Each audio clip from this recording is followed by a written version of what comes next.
Hello সবাইকে, আসসালামু আলাইকুম। আমি এখন এইমাত্র একটা টেড টক শুনে এলাম পিকো আয়ারের 'হোয়ার ইজ হোম'। এই বক্তব্যটার রেফারেন্স আমি যেখান থেকে পেয়েছি সেটা হলো আশির আহমেদ স্যারের লিখা 'জাপান কাহিনী' ৩য় খণ্ড থেকে। এখানে ৩য় নাম্বার যে গল্পটি আছে যে জাপানে একান্নবর্তী পরিবার নিয়ে লিখতে গিয়ে লেখক আশির আহমেদ স্যার লিখেছেন যে একান্নবর্তী পরিবারটা আসলে কি হতে পারে। তো সেটা নিয়ে আলাপ করতে গিয়ে এক পর্যায়ে উনি পিকো আয়ারের এই টেকটকের রেফারেন্সটা উল্লেখ করেছেন। তো আমি এই ভিডিওটা ওয়াচ লেটারে এড করে রেখেছিলাম। মাত্রই দেখে শেষ করে আসলাম।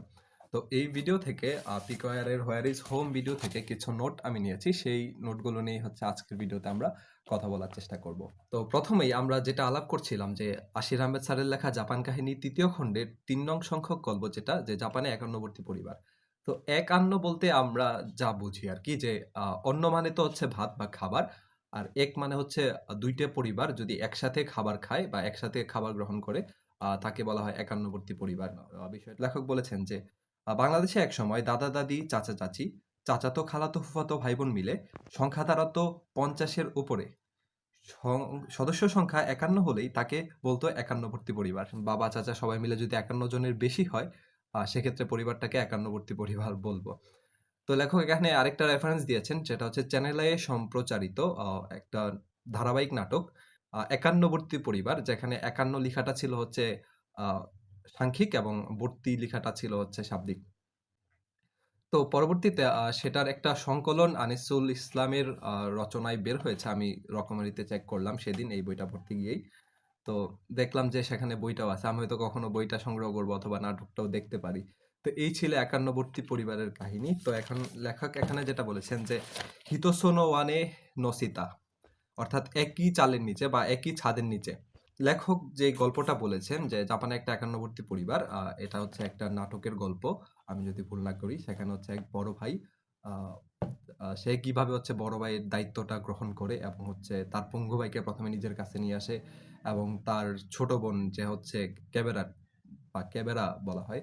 যে মদের বার বা এই টাইপের কিছু একটা জায়গায় তার ছোট বোন আটকে যায়। সেখান থেকে বোনকে কিভাবে উদ্ধার করে নিয়ে আসে। এইসব গল্পগুলো আছে জাপানে একান্নবর্তী পরিবার এই গল্পে। তো এখন আজকে যে বিষয়টা নিয়ে মূলত কথা বলব সেটা হচ্ছে পিকো আয়ারের 'হোয়ার ইজ হোম' এই আ বক্তব্যটি বা টেড টকটি নিয়ে। বক্তব্যের শুরুতেই পিকো আয়ার একটা প্রশ্নের মাধ্যমে তার কথাগুলো বলা শুরু করেছেন যে, "হোয়ার আই কাম ফ্রম?" ওকে, যে আমি কোথা থেকে এসেছি। তো এটা একটা খুবই কমন প্রশ্ন যে তোমার বাড়ি কই বা তোমার বাসা কোথায়? আমরা সাধারণত করে থাকি অপরিচিত কাউকে। তো উনি ব্যাপারটাকে খুবই দেখ মজা করে দেখিয়েছেন যে উনি হচ্ছে একই সাথে ৪ টা অরিজিন মেইনটেইন করেন। যেহেতু উনার ব্লাড লাইন হচ্ছে ইন্ডিয়ান, তার বাবা-মা ইন্ডিয়ান, সেক্ষেত্রে হচ্ছে তার ব্লাড লাইন পিওর ইন্ডিয়ান এবং তারপর বলেছেন যে আ হি ওয়াজ বর্ন অ্যান্ড রাইজড মানে হচ্ছে তার জন্ম এবং সে বেড়ে উঠেছে কোথায়? ইংল্যান্ডে। এবং আপনি যদি এরকমভাবে বাসা বা বাড়ি কোথায় সেটা হিসাব করেন যে সে ট্যাক্স দেয় কোথায়? তো সে বলেছে যে সে ট্যাক্স দেয় বর্তমান হচ্ছে ইউএসএ তে এবং তারপর তার প্রিয় জায়গা কোনটা? সেটা হচ্ছে আপনারা আই গেস করতে পারতেছেন যে জাপান। যেহেতু আমরা জাপান কাহিনী থেকে রেফারেন্সটা পেয়েছি। তো এখানে সে বলেছে যে সে হচ্ছে ৪ টা দেশই হতে পারে তার হোম। এটা সে আ বলার চেষ্টা করেছে আরকি। তো পুরো ভিডিওটা থেকে একটা মেসেজ যদি হয় যে হোমের যে ডেফিনিশন সেটা হচ্ছে উনি বলতে চেয়েছেন যে ওয়ার্ক ইন প্রোগ্রেস একটা ব্যাপার। আমরা যদি পিকোর বাড়ির সংজ্ঞাটা একটু শুনি, home is less about physical location or piece of soil and more about piece of soul. তিনি হচ্ছে বাড়িকে মাটির টুকরার থেকে আত্মার টুকরা বেশি মনে করতেন। তিনি বলেছেন, "home is the place ultimately where you become yourself." তো আমি হচ্ছে এই ভিডিওটা যখন দেখতেছিলাম তখন একটা জিনিস আমি খেয়াল করলাম যে বিষয়টা হলো এরকম।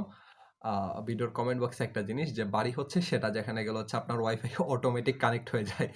তো এই কমেন্টটা আমার কাছে খুবই ফানি মনে হয়েছে। আচ্ছা যাই হোক। এবার আসি ২য় পার্ট যে আ দাবানলে পুড়ে যাওয়ার পর কিভাবে লেখকের কাছে তার বাড়ির সংজ্ঞা আসলে বদলে গেল। তো পিকোয়ার গল্পের এক পর্যায়ে তার টেট্রোকের এক পর্যায়ে বলতেছিল যে একবার দাবানলে তার বাড়ির সবকিছু পুড়ে যায়। কোন কিছু আর এক্সিস্ট করে না। কিন্তু তারপর সে আবিষ্কার করে যেটা হচ্ছে এক্সিস্ট করতেছে তার মনের মধ্যে যে স্মৃতিটুকু আছে সেটাই। আমি একটা লাইন এখানে লিখে রেখেছি। আগুনে পুড়ে সব ধ্বংস হয়ে যাবার পর শুধু স্মৃতিটাই ঘর। তো এটা হতে পারে একটা ঘরের সংজ্ঞা আ পিকোয়ারের মতে। এবার ভিডিওর ৩য় অংশ আধুনিক পৃথিবী কেন এত মাল্টি লেয়ার্ড? তো বর্তমানে গ্লোবালাইজেশনের এই যুগে আমরা একটা মাল্টি লেয়ার্ড পৃথিবীতে বসবাস করি। এখানে সবকিছুই অনেক ডাইভার্স। লেখক এখানে একটা জিনিস বলেছেন যে গ্রেট ফ্লোটিং টাইব। তো গ্রেট ফ্লোটিং টাইপ হচ্ছে যারা বছরের পুরোটা সময় জুড়ে ট্রাভেল করার উপরে থাকে এরকম জনসংখ্যা, যেটা হচ্ছে বর্তমানে বিশ্বের ৫ম বৃহত্তম জনসংখ্যা বা জাতি হিসেবে উনি উল্লেখ করেছেন যে 5th লার্জেস্ট নেশন। তো আমরা দেখতে পাচ্ছি যে বর্তমান বিশ্বে অধিক সংখ্যক মানুষ ভ্রমণের উপরেই থাকতে চান বা থাকতে পছন্দ করেন এবং তাদের সংজ্ঞাটা একেক রকম। তো উনি হচ্ছে এখানে একটা গল্পের অবতারণা করেছিলেন এরকম যে হচ্ছে একজন ছেলে যে ধরেন হাফ ইন্ডিয়ান আর হাফ হচ্ছে ব্রিটিশ, আর আরেকজন মেয়ে যিনি হচ্ছে হাফ পাকিস্তানি অ্যান্ড হচ্ছে হাফ আমেরিকান। তো তারা দুজন হচ্ছে দুজন দুজনকে পছন্দ করলো, তারপর তারা বিয়ে করলো, তারা বিয়ে করে চলে গেল কোথায়? রাশিয়ায়। তো রাশিয়ার যাওয়ার পরে তাদের যে সন্তান সে হবে কি? সে হবে রাশিয়ান।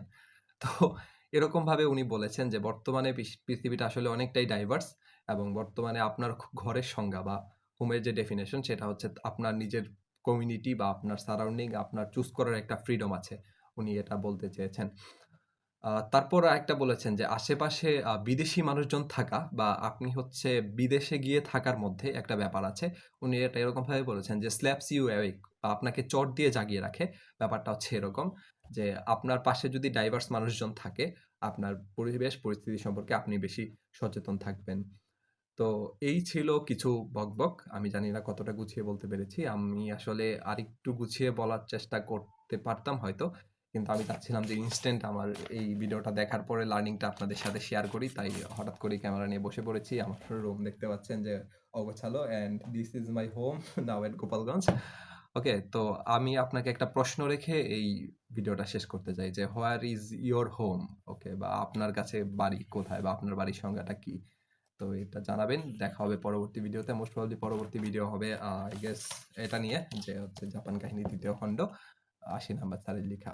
তো ততক্ষণ পর্যন্ত ভালো থাকুন, সুস্থ থাকুন। আসসালামু আলাইকুম।